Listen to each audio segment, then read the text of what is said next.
여러분 하루 중에 이렇게 생활하시다가 잠깐 머리를 좀 식혀볼까? 한 5분만 좀 쉬자 이러시면서 스마트폰, 유튜브 같은 걸 보실 때가 있죠.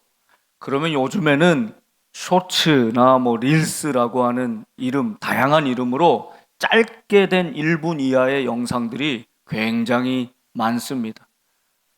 근데 그걸 이렇게 한참 들여다보고 있다면 한 5분만 쉬자 했던 시간이 30분도 되고 1시간도 되고 어떨 땐 2시간도 시간 가는 줄 모르고 꼬리에 꼬리를 물고 들어가게 되지요. 점점 여러분 이 쇼츠나 이런 짧은 자극적이고 아주 재미있는 강렬한 영상들이 우리에게 무분별로 노출되어 있는 시대를 살아갑니다. 그래서 우리 뇌에 이렇게 어떤 즐거운 일, 내가 성취하는 어떤 일, 이런 일이 있을 때 도파민이 이렇게 분비된다고 하는데, 여러분 이 도파민이라고 하는 것은 너무 많이 과다하거나 너무 적게 되어도 우리의 생활이 굉장히 무기력해진다는 것입니다. 그런데 이것을 계속 이제 유지하기 위해서는 더 강렬하고 더 세고 더 자극적인 그런 영상들을 찾아보고 계속 자극을 준다는 거죠. 마치 마약에 중독된 사람처럼 계속해서 더 강렬하고 더 자극적인 것들을 원하게 된다는 것입니다. 제가 최근에 어떤 유튜브의 인기 강사가 이런 이야기 하는 걸 들었습니다. 2024년 새해를 시작하면서 이 사람은 계획을 하나 딱 세웠는데 절대 올해는 알고리즘의 노예가 되지 말자. 이렇게 계획을 세웠답니다. 여러분 유튜브 같은 데는 여러분 좋아하시는 거 이렇게 보면 자동적으로 여러분이 좋아할 만한 그런 내용들의 이야기나 영상이 자꾸 뜨죠. 그런데 이제 이분도 내가 너무나 많이 이런 데 노출돼 있구나를 생각하고 올해는 내가 원하는 것, 내가 검색하는 것, 이것 외에는 알고리즘으로 뜬 것은 절대 안 봐야겠다. 이렇게 마음에 결단을 했다는 것입니다. 자기가 제일 좋아하는 동물은 고양인데, 근데 어느 순간부터 자꾸 자기네 유튜브에 오리가 목욕하는 법, 이런 게 자꾸 뜨더래요. 아니, 난 별로 오리에 관심 없어. 그리고 올해 굳은 계획을 내가 세웠는데, 이러고 안 봤대요. 계속 안 봤는데 매일 오리가 목욕하는 법. 이런 게 자꾸 뜨는 거예요. 너무 궁금해서 한 번은 탁 클릭을 해봤대. 한 1분도 안 되는 영상인데 그 오리라는 동물의 매력에 쏙 빠져버린 거예요. 너무 재미있는 거예요. 그걸 봤더니 이제 계속해서 오리 나오는 거죠. 여러분 이런 경험이 없으십니까? 우리가 유튜브나 이런 그냥 노출되는 이런 정보에 계속해서 중단 없이 따라가고 끌려가다 보면 나의 생각을 멈추게 됩니다. 책 읽기도 멈추게 됩니다. 깊이 사고하며 생각하는 것도 멈추게 됩니다. 심지어 예배 드리는 것도, 하나님 앞에 말씀에 집중하는 것도, 여러분 요즘은 설교도 1분으로 요약해서 쇼츠라고 이렇게 올리면요, 그건 저희 교회도 이렇게 올려보는데 그건 한 2,000회, 3,000회 이렇게 보기도 하세요. 그런데 주일에 25분, 30분 하는 설교는 그만큼의 시간도 집중하여 듣기가 점점 어려워진다는 것이죠. 10분의 1도 안 보세요. 이런 시대가 되어가고 있는 것이죠. 중요한 것들, 본질적인 것들은 멈추고 중지하게 만들고, 비본질적인 것들, 나에게 일시적인 쾌락을 주는 것들, 잠깐 표피적인 즐거움을 주는 것들은 계속 중지하지 않고 추구하고 따라가게 만드는 세상, 우리가 이 세상 속에 살고 있는 것입니다. 그런데 오늘 말씀 사도행전 5장 마지막 42절의 말씀을 함께 읽어 보시겠습니다. 그들이 날마다 성전에 있든지 집에 있든지 예수는 그리스도라고 가르치기와 전도하기를 그치지 아니하니라. 아멘. 초대교회의 사도들이 그치지 아니한 것, 중지하지 아니한 것, 멈출 수 없었던 것은 예수님이 그리스도다. 갈릴리에 살았던 역사적인 실존했던 인물 예수님이 그냥 성인 중에 하나가 아니라 그 예수가 나의 왕, 나의 주, 인류와 역사를 주관하시는 처음과 마지막 되시는 유일하신 하나님 메시아다. 예수는 그리스도다. 여러분, 이게 복음입니다. 우리가 믿는 복음의 실체는 예수는 그리스도다. 제자들은, 사도들은 이 예수님이 그리스도라는 것을 가르치고 전도하기를 쉬지 않았다는 것입니다. 언제요? 어느 장소에서요? 그들이 날마다, 언제든지 매일 성전에 있든지 집에 있든지, 공적인 영역에 사람들이 다 보는 데 있든지, 아주 은밀하게 개인적으로 사적으로 집에 홀로 있든지. 여러분, 우리 인간의 삶은 두 가지 조건으로 구성됩니다. 시간과 공간이에요. 공간은 내 마음대로 사실 움직일 수 있습니다. 내가 원하는 대로 갈 수 있지요. 그러나 시간은 거꾸로 되돌릴 수 없습니다. 그래서 시간에는 기다림이 필요하고 믿음이 필요한 것입니다. 진정한 변화가 일어나기 전까지 아무런 변화가 없는 시간에도 하나님을 바라보고 믿으며 하나님의 변화의 시간을 기다리는 것, 그래서 이 시간에는 믿음이 절대적으로 필요한 거죠. 그런데 사도들의 삶이 어떠했다는 것입니까? 날마다 어떤 시간이든지 성전에 있든지 집에 있든지 어디에 있든지 시간과 장소를 불문하고 그치지 않고 중단하지 않고 끊임없이, 누가 하라는 것도 아닌데 끊임없이 계속하였던 본질적인 것, 예수는 그리스도다. 복음을 가르치고 전하는 일이었습니다. 사랑하는 여러분, 우리의 삶의 본질적인 것과 비본질적인 것이, 영원한 것과 일시적인 것이, 잠시 즐거움을 주는 것과 영원한 만족과 자유를 주는 것이 혼돈되어 있고 뒤죽박죽되어 있는 이 질서가 없는 무질서한 세상 가운데 오늘 우리는 사도행전의 말씀을 통해서 나의 삶은 무엇에 가치를 두고 질서가 잡혀져 있는가? 내 삶을 계속 앞으로 나아가게 만드는, 추진시키는 원동력은 어디에 있는가? 내 삶에 정말 끊어버리고 멈추고 중지해야 될 것은 무엇이며 결코 중지할 수 없이 계속 꾸준히 나아가야 할 것은 무엇인가를 하나님께서는 오늘 말씀을 통해 우리에게 깨닫게 하고 결단하기를 원하십니다. 사도들은 어떻게 예수 그리스도, 그분을 가르치고 전도하는 것을 그치지 않고 어떤 어려움에도, 어떤 핍박에도, 어떤 박해에도 앞으로 나갈 수 있었을까요? 오늘 읽은 말씀 우리 전에는 잠깐 기억을 되살려 보시면 대제사장의 무리가, 사내들인 공회가, 사두개인들이 다 모여서 사도들을 붙잡았습니다. 감금했습니다. 그런데 하나님이 그들을 풀어주셨습니다. 저들은 도망가거나 숨지 않고 당당하게 성전에 서서 모든 사람들이 보는 앞에서 예수는 그리스도라고 가르쳤습니다. 저들이 이 사도들을 다시 붙잡아 왔습니다. 다시는 예수의 이름으로 입 밖에 내지도 말라고 엄금하였는데도 어찌 너희가 이렇게 어겼느냐 하며 아주 저들을 신문하고 겁박합니다. 그때 이 사도들이 또 당당하게 외칩니다. 당신들이 나무에 달아 죽인 예수를 하나님이 다시 살리셨다. 그분이 우리의 주님이시요 왕이시다. 우리는 이 모든 일의 증인이다. 어찌 이 진리의 복음을 말하지 아니할 수 있는가?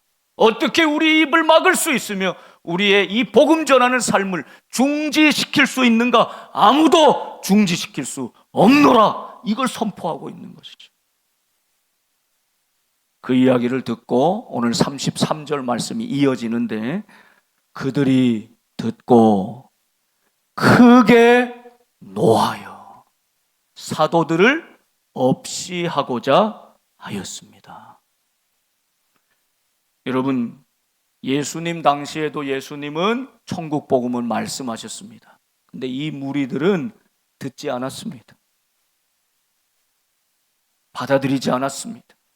오늘 똑같은 모습, 변치 않는 이 모습으로 교만하고 강팍하고 완악한 모습, 생명의 말씀의 복음이 들어가지 않는, 거부하는 이 모습 그대로 그들이, 이 사도들이 예수님의 복음을 당당하게 떳떳하고 외치는데도 듣고 감정적으로 반응하고 있죠. 크게 분노하였다. 아니, 너희들이 이것을 하나님의 말씀으로, 복음으로 받아들이지 않습니다. 감정적으로 크게 분노하며 반응합니다. 너희들이 너희 스승 예수를 죽인 핏값을 우리한테 돌리는구나, 복수하고 있구나, 아주 인간적으로 감정적으로만 반응하고 있지요. 그러니 결론이 어떻게 됩니까? 사도들을 죽여버리자. 저 예수를 십자가에 못 박아 죽인 것처럼 아무런 반성도 회개도 없이 이 말씀 앞에 듣고 크게 분노하고 감정의 노예가 되니까 어리석은 판단을 내리고 있는 것입니다. 사도들을 죽여버리죠.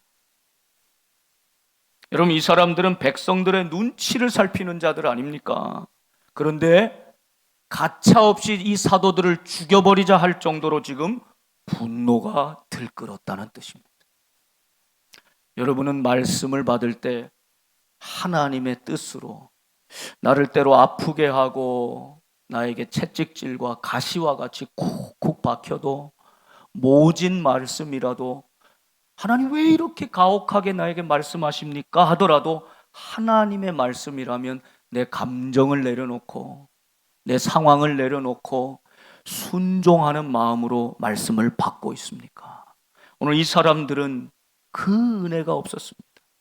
말씀을 들었지만 크게 분노했습니다. 인간적으로, 감정적으로만 대응했습니다. 그들의 결론은 저 예수를 죽인 것처럼 사도들도 죽여버리자, 이거였습니다. 그들이 가지고 있는 가장 강력한 힘은 생명의 위협이었습니다.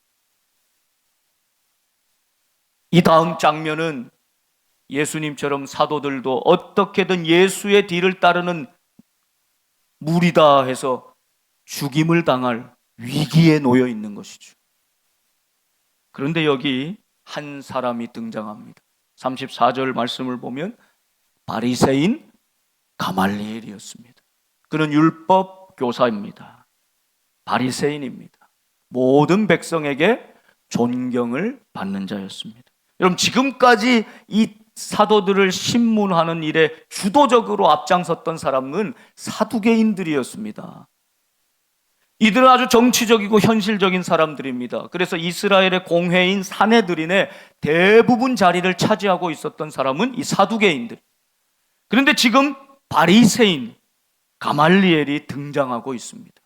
여러분, 언제 가말리엘을 들어보셨습니까? 바울이 자신의 이력을 쭉 이야기할 때 누구 밑에서 배웠다고 해요? 가말리엘의 수하에서, 문화에서 배웠다. 그때 가말리엘이 등장하죠. 사도 바울의 율법 교사 스승과도 같은 사람입니다. 이는 유대에 아주 유명했던 랍비 힐렐의 손자였습니다. 백성들에게 존경받는 사람이었습니다. 지금 이 사람이 나타나서 등장해서 이 분노하며 사도들을 죽여버리자 하는 사람들 앞에 서서 좀 조용히 하고는, 사도들을 잠시 바깥으로 나가 있으라고 하고는, 그 분노의 열기, 그 폭력과 살인으로 치닫는 그 분노의 감정을 좀 내려놓고 침착하게 두 가지 예를 들면서 너희들이 주의해야 될 일이 있음을 상기시킵니다. 여러분, 군중 심리는 참 위험한 것입니다. 때때로 우리가 이 세상 살아가면서 목소리가 크고, 특별히 힘 있는 사람들의 목소리가 크고 다수가 지지하고 따라간다고 그것이 꼭 진리는 아니죠. 예수님 당시에도 예수님을 호산나 우리를 구원하소서 환호하고 왕으로 맞이하였던 백성들은 며칠이 지나지 않아서 악독한 죄수 바라바는 놓아주고 저 예수는 십자가에 못 박으라. 십자가에 못 박으라. 군중의 목소리에 함몰되지 않고 객관적으로, 이성적으로, 침착하게, 아니 그보다 더 중요한 하나님의 뜻대로 판단할 수 있는 분별력이 필요합니다. 깨어있는 한 사람의 역할이 아주 중요합니다. 그 역할을 지금 하나님은 가말리엘을 통해서 하고 계신 겁니다. 자, 가말리엘이 두 가지 사건을 이야기하죠. 드다라는 사람이 일어나서 스스로 자기가 메시아라고 나섰다. 예수님 승천하신 다음에 주 44년에서 한 46년경에 예수님 이전에도 이후에도 메시아라고, 스스로 메시아라고, 내가 구원자라고 하는 사람들이 많이 일어났던 것입니다. 그런데 그 중에 드다라는 사람이 있었는데 사람들이 한 400명이나 많이 따랐습니다. 그런데 그가 허망하게 죽임을 당하고 나니 모였던 모든 사람들이 다 뿔뿔이 흩어져 버렸습니다. 그리고 사실 주후 4년에서 6년경 호적할 때에 예수님 태어나실 때 갈릴리에 유다라고 하는 사람도 있었는데 이 사람에 대한 기록은 그렇게 많지가 않습니다. 아무튼 이 사람이 내가 메시아다라고 자처하며 백성들을 꾀었습니다. 많은 백성이 따랐습니다. 그런데 그도 망하니 따르던 사람들이 다 그냥 흩어져 버렸습니다. 사라져 버렸습니다. 이 두 사건이 거기에 모여있는 모든 사람들이 알 정도로 유명한 사건이었습니다. 자, 이제 너희에게 말한다. 이 사도들의 일을 상관하지 말고 그냥 버려둬라. 이 사상과 소행이 만일 사람에게서부터 났으면 스스로 다 무너질 것이요. 39절 말씀이죠. 39절 같이 한번 읽어볼까요? 시작.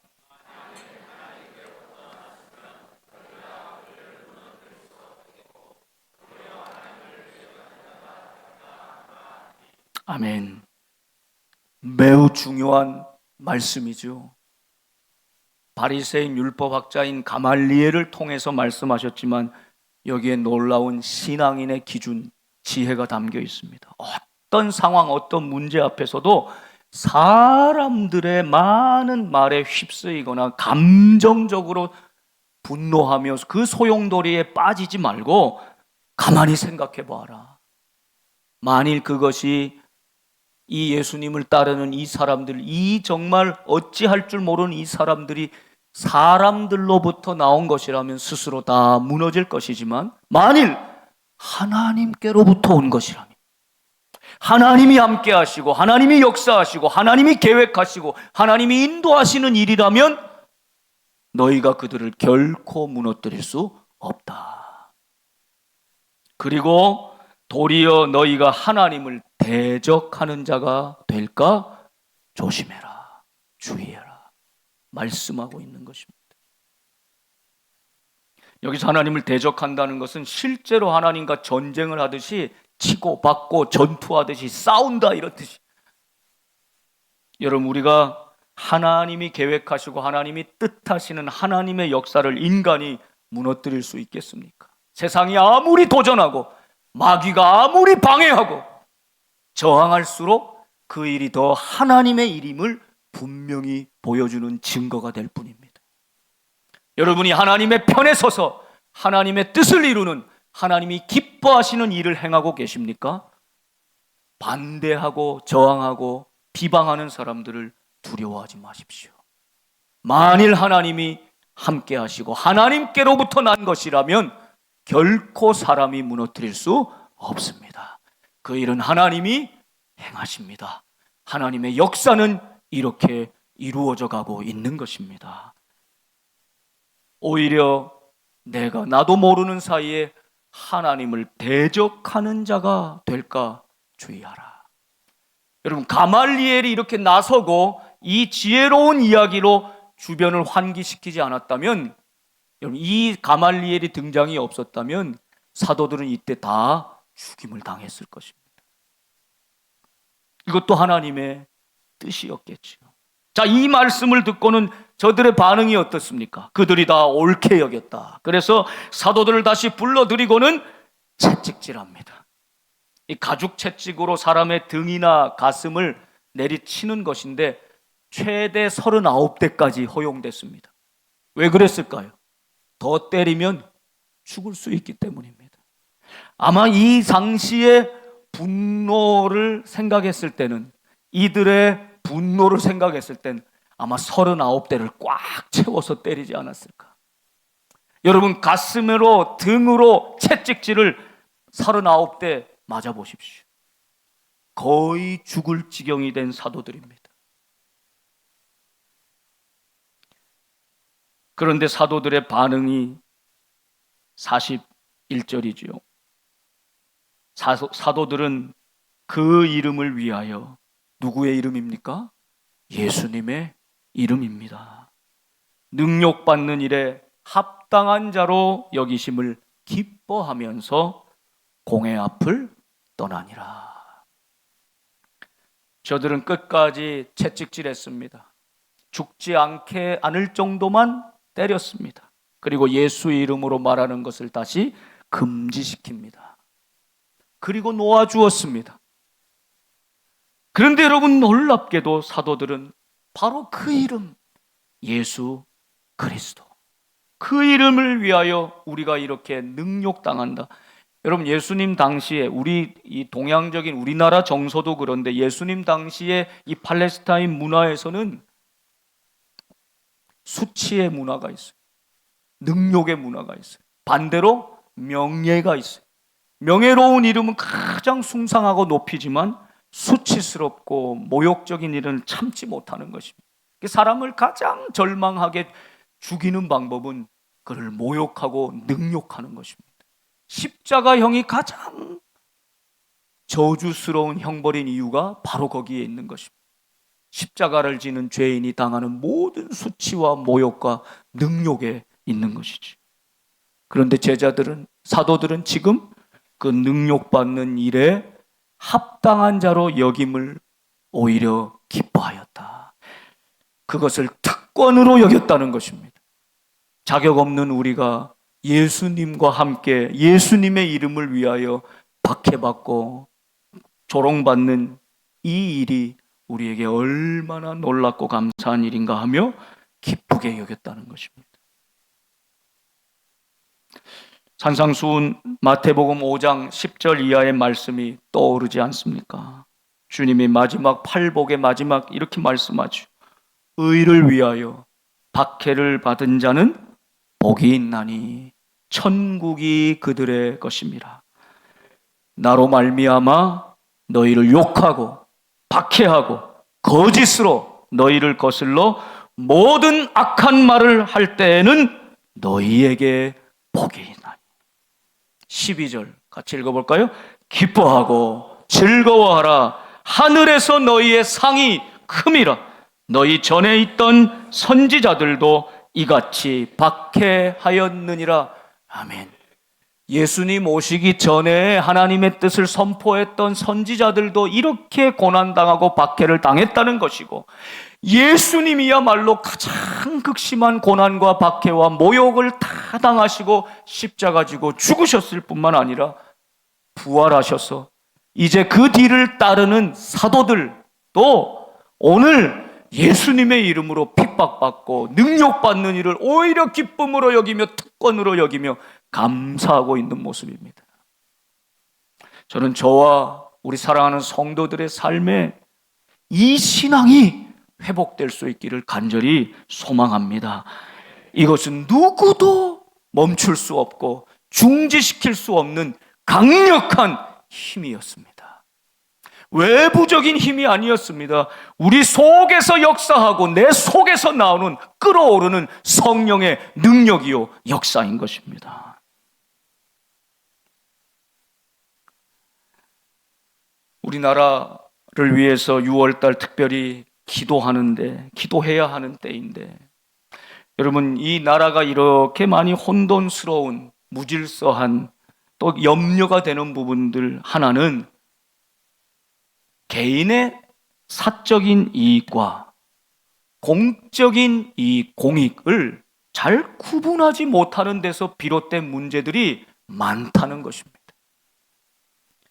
여러분, 특별히 공직으로 부름을 받은 사람들, 교회에서도 공직으로 기름 부어 세운 분들, 중직자들, 직분자들,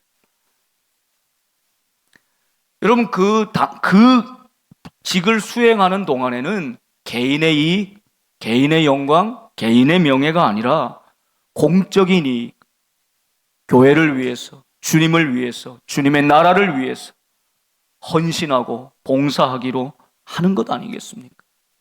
여러분, 이것이 뒤죽박죽이 되고 공익과 사익을 구분하지 못하고, 아니 오히려 사익을 먼저 추구하게 될 때에 여러분, 나라의 질서도 어지럽혀지고 교회도 어지러워질 것입니다.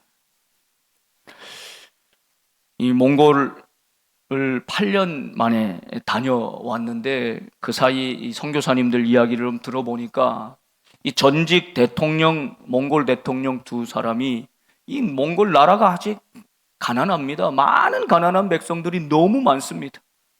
이제 그런데 그 한 8년 사이에도 얼마나 많은 변화가 있는지요. 한국의 강남과도 같은 지역이 생겼다는 거예요. 계속 건축하고 고층 아파트, 막 그냥 무슨 스포츠 피트니스 센터 같은 게 다 들어가 있는 이런 아주 편리한 아파트들이 한 지역은 막 세워지고, 대부분의 지역은 다 가난하고 어렵게 사는 것 아닙니까? 그런데 이 몽골의 전직 두 대통령이 한국 돈으로 약 20조 원 정도 되는 돈을 다 횡령하고 이렇게 사용했다는 것입니다. 그걸 문제 제기한 사람들은 다 조용히 다 어디로 갔는지 모르게 다 처리가 됐대요. 젊은이들이 그러니 어떻게 삽니까? 젊은이들이 오직 소망은 한국으로 가서 일자리 좀 얻고 한국에 좀 진출하고 한국 가서 살아보는 거, 이런 거예요. 이런 형편이 돼서 열심히 키우고 5년, 10년 길러놓은 제자들, 청년들이 이제 좀 교회를 섬기고 할 만한데 다 한국에 일자리 찾아 들어가는 거예요. 이런 때에 우리 보양 선교사는, 또 김영현 선교사는 이 땅에서 이제 가정을 이루고 다시 몽골로 거꾸로 들어간 거 아닙니까? 제일 많이 들었던 질문이 이거래요. 아니, 그 살기 좋은 한국 놔두고 왜 몽골에 다시 왔어? 한국 남자 만나서 결혼했으면 거기서 잘 살지 왜 몽골에 다시 왔어요? 이상한 겁니다, 저들이 볼 때는. 도대체 이해가 되지 않는 겁니다. 도대체 왜 그 편리하고 좋은 땅 놔두고 우리 몽골에 와서 지금 왜 이렇게 고생하고 있는가? 그 이해가 되지 않는 것. 세상은 도저히 이해할 수 없는 거꾸로 가는 그 길, 본성이 아니라, 편리함이 아니라, 평안함, 진정으로 넓은 문이 아니라 좁은 문을 향해서 예수님의 그 길을 따라가는 그 길을 선택한 사람들, 중단할 수 없는 것입니다. 아무도 막아 세울 수 없는 것입니다. 캄캄하고 어두운 땅 같은, 영적으로 황무지 같은 그 땅이라도 우리 선교사님들을 통해서 그 땅에 복음의 씨앗이 뿌려지고 반드시 열매 맺을 줄 믿습니다. 중단 없이, 끊임없이 계속 이어져 나가는 것, 이건 하나님의 뜻, 하나님의 역사, 하나님의 구원의 계획이 거기 있기 때문인 줄 믿습니다. 여러분, 하나님의 마음이 있는 곳에 우리 마음을 둡시다. 여러분의 삶에 하나님의 마음이 있는 곳에 내 마음을 둡시다. 그리고 그것을 중단 없이 해나갑시다. 거기에 거침이 되는 것들은 멈추시고 중지시키시고 끊어버리시고 하나님이 기뻐하시는 그 일에 끊임없이 나갈 수 있는 저와 여러분 될 수 있기를 바랍니다. 제가 미국에 처음 가서요, 이제 사역을 시작하게 될 때에 미국은 뭐 버스나 대중교통, 지하철 이런 것이 세밀하게 안 돼 있습니다. 큰 도시만 조금 돼 있고, 그러니 뭐 좀 잘 살든 못 살든 상관없이 반드시 이동을 하려면 개인 차가 필요합니다. 저희 그때 뭐 형편이 어려울 때인데 겨우 차만 좀 갈 만한 중고 낡은 차를 하나 이제 구입을 했어요. 여러분, 차는 뭘로 가지요? 뭐가 있어 가지요? 예. 이제는 전기도 많이 씁니다. 예. 전기로 다 바뀌어야 되는데 기름이나 전기, 연료가 있어야 차가 가죠. 차가 아무리 새 차에 뭐 최신식 사양을 갖췄어도 기름 없으면, 연료가 없으면 그냥 서버리는 거죠. 서 있는 차가 무슨 소용이 있습니까? 차는 가야 되잖아요. 연료가 제일 필요하잖아요. 그런데 문제는 제가 타던 그 차는 가다가 어디를 이제 신방을 가다가 그냥 뚝 서버렸어. 이게 도대체 어떻게 된 일인가? 이게 뭐 워낙 고물차니까 여기저기 다 손봐야 되겠지만 나중에 알고 보니까 기름이 없다는 거예요. 근데 문제는 그 기름이 얼마나 남았나 하는 계기판인데 그 계기판이 고장이 나 있는 거예요. 그 제가 볼 때는 계기판이 기름이 아직 반 정도 남아 있는데 있는 거예요. 반 정도 아직 남았네. 아직 충분히 기름이 남았네. 이렇게 생각한 거죠. 근데 딱 차가 서버리는 거예요. 기름이 없었고 더 근본적인 문제는 계기판 자체가 고장나 있었다는 거예요. 사랑하는 여러분, 여러분 삶의 영적인 계기판은 고장나 있지 않습니까? 정말 여러분의 영적인 계기판이 정상적으로 작동하고 있습니까? 그것부터 점검해 보셔야 합니다. 그렇다면 내 인생의 연료가 얼마나 남았나? 내 인생에 갈 수 있는 시간이 얼마나 남았나? 가늠해야 합니다. 준비해야 됩니다. 그리고 그 시간들을, 그 공간들을 주님이 기뻐하시는 예수는 그리스도라고 가르치고 전하는 일, 내 생명을 바칠 만한, 내 도파민을 분출시켜서 일시적인 쾌락과 만족을 주는 이 세상 속에서, 아니 더 깊고 더 근원적이고 더 영적이고 더 영원하고 여기 진짜 생명과 길이 있노라고 외칠 수 있는 그 사명에 중단 없이, 그침없이 계속해서 앞으로 나아가는 저와 여러분의 삶이 될 수 있기를 간절히 소망합니다. 우리 복된 교회가 주님 오시는 그날까지 예수는 그리스도라 가르치며 전도하기를 그치지 않는 교회로 주님 앞에 쓰임 받기를 주님의 이름으로 축원합니다. 기도하겠습니다.